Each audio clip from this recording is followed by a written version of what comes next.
लोकसभा चुनाव को लेकर राजस्थान में नामांकन शुरू हो गया है, लेकिन प्रदेश के 25 प्रत्याशियों की अभी भी नामों को लेकर पेंच फंसा हुआ है। ये स्पेशल रिपोर्ट देखिए।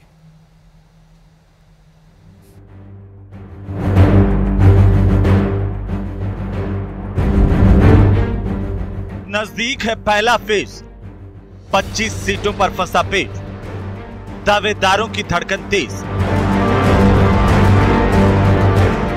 राजस्थान की 25 सीटों पर 2 चरणों में चुनाव होने हैं। इनमें से 12 सीटों के लिए 19 अप्रैल को मतदान होगा, वहीं 26 अप्रैल को 13 सीटों के लिए वोट डाले जाएंगे।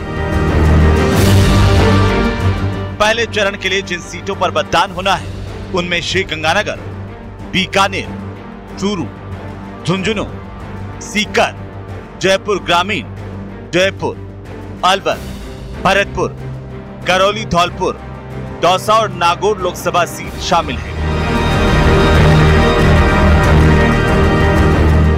वहीं दूसरे चरण की बात करें तो 26 अप्रैल को जोधपुर, बाड़मेर, जालोर, सिरोही, अजमेर, राजसमंद, पाली, भीलवाड़ा, कोटा, चित्तौड़गढ़, उदयपुर, बांसवाड़ा, झालावाड़, बारां, टोंक, सवाई माधोपुर सीटों पर मतदान होगा। बीजेपी और कांग्रेस दोनों ही अपने अपने प्रत्याशियों की एक-एक सूची जारी कर चुके हैं। इनमें बीजेपी ने 15 और कांग्रेस ने 10 योद्धाओं को राजस्थान के रण में उतार दिया है। कांग्रेस के 10 में से 6 प्रत्याशी पहले चरण में चुनाव लड़ेंगे। वहीं बीजेपी ने जिन 15 नामों का ऐलान किया उनमें से भी 6 प्रत्याशियों के चुनाव पहले चरण में होने हैं।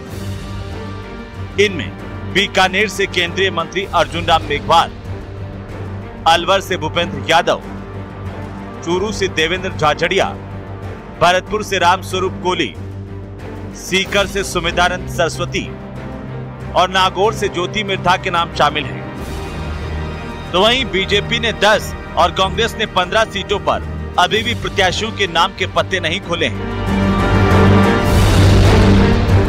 श्रीगंगानगर, इस सीट पर फिलहाल बीजेपी और कांग्रेस दोनों ने ही प्रत्याशी घोषित नहीं किए हैं। हालांकि बीते 2 लोकसभा चुनाव से ये सीट बीजेपी के नाम रही है, लेकिन संभावना जताई जा रही है कि बीजेपी इस बार यहां से अपना टिकट बदल सकती है।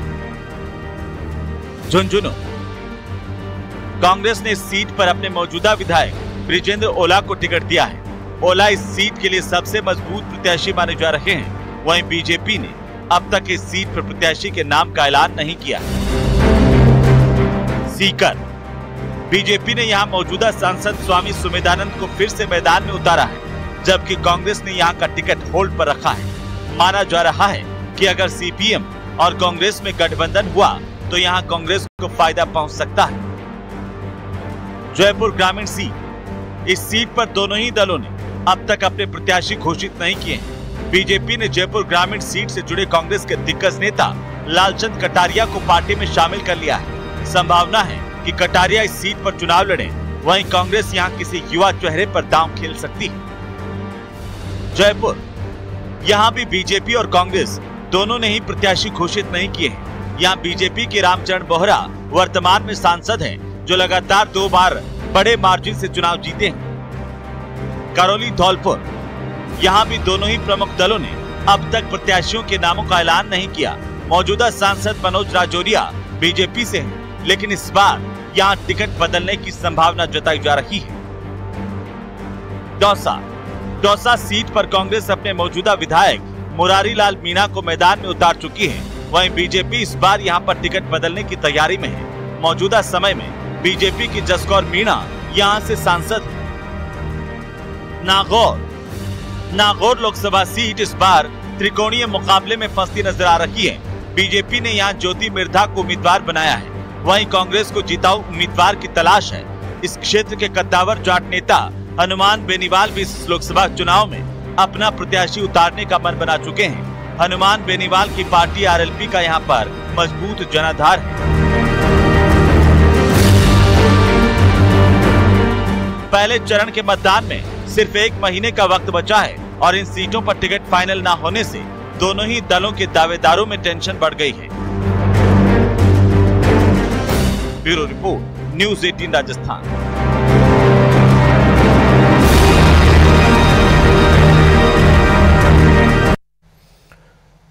राइजिंग भारत समिट में गृह मंत्री अमित शाह ने इलेक्टोरल बॉन्ड्स से मिले फंड पर करारा जवाब दिया। उन्होंने कहा कि 6,000 करोड़ जो घमंडिया गठबंधन को मिला, राहुल उसका हिसाब दें।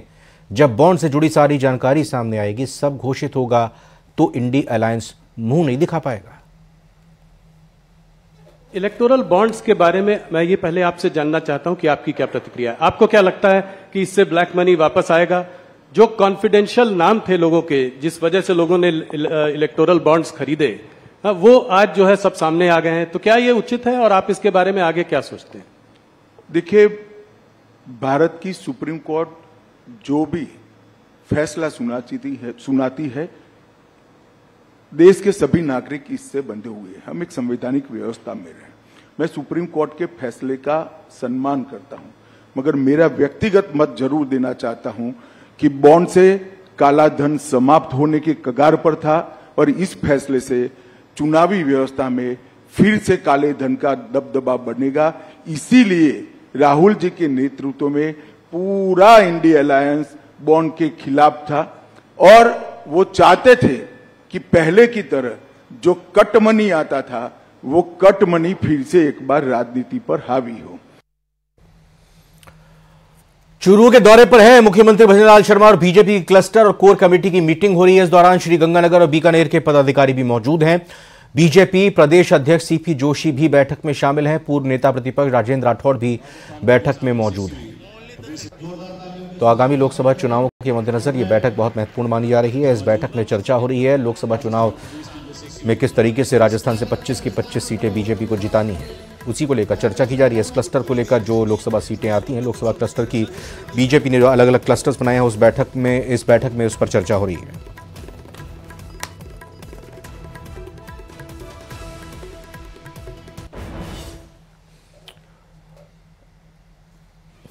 इससे पहले झुंझुनू में सीएम ने एक बार फिर सादगी का परिचय दिया। हेलीपैड जाते वक्त सीएम ने ठेले पर फल खरीदे। सीएम ने ठेले से अंगूर और केला खरीदने के बाद यूपीआई से भुगतान किया। साथ ही सीएम ने ठेले पर काफिला रुकवाकर गन्ने का जूस पिया। इस दौरान प्रदेश अध्यक्ष सीपी जोशी और सह प्रभारी विजया राहटकर ने भी जूस पिया।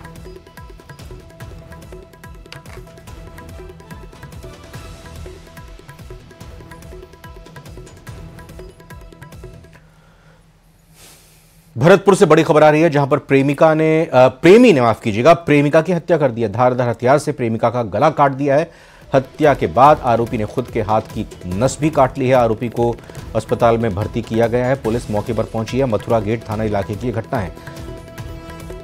मथुरा गेट थाना इलाके में प्रेमी ने प्रेमिका की हत्या की है। धारदार हथियार से प्रेमिका का गला काट दिया है। पुलिस फिलहाल मौके पर पहुंची है। हत्या के बाद खुद के हाथ की नस काट ली है।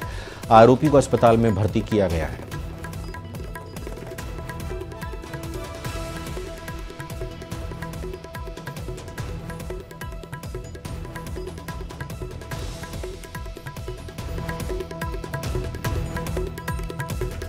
तो भरतपुर की यह खबर आपको बता रहे हैं। प्रेमी ने प्रेमिका की हत्या कर दी है। धारदार हथियार से प्रेमिका का गला काट दिया। हत्या के बाद आरोपी ने खुद के हाथ की नस भी काट ली है। लग रहा है कोई विवाद इनके बीच में जरूर रहा होगा, लेकिन किसी भी तरह से ये वारदात सही नहीं ठहराई जा सकती।